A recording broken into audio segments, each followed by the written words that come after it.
పిఠాపురం పురపాలక సంఘానికి సంబంధించి 2014 నుంచి 19 వరకు ఎస్విఎస్ఎన్ వర్మ గారు చేపట్టినటువంటి అభివృద్ధి కార్యక్రమాలకు సంబంధించి పిఠాపురం పట్టణంలో చాలా దిక్కుల అభివృద్ధి చేసినటువంటి విషయం ప్రజలందరికీ తెలిసిందే.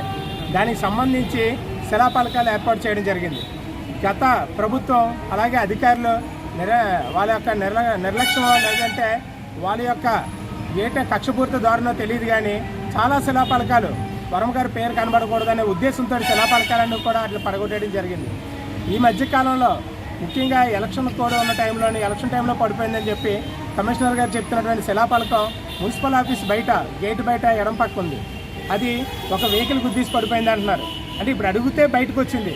అది ఎవరు పడగొట్టారు ఏంటని చెప్పి కమిషనర్ గారిని దాని మీద ఎంక్వైరీ చేసి తక్షణమే అది వెంటనే దాన్ని నిర్మించి మళ్ళీ దాని మీద ఉన్నటువంటి విషయాన్ని పూర్తిగా వివరణ తెలుసుకుండి ఒక విషయం చెప్పడం జరిగింది.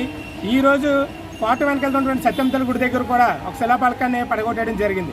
అంటే ఇది కక్షపూర్తిగా చేస్తున్నారా లేకపోతే వర్మ గారి పేరు కనబడకూడదని చేస్తున్నారా అన్న విషయం తెలియట్లేదు. ఇది ఎవరు చేస్తున్నారో ఏంటి అనే విషయాన్ని ఈరోజు కమిషనర్ గారి దృష్టిలో పెట్టడం జరిగింది. ఒక వినతిపత్రం కూడా ఇవ్వడం జరిగింది. అధికారులు నిర్లక్ష్య ధోరణికి ఇది నిదర్శనంగా కనబడుతుంది. అంటే గత ప్రభుత్వ పాలకులు చేస్తున్నారో ఎవరో కూడా అర్థం కావట్లేదు.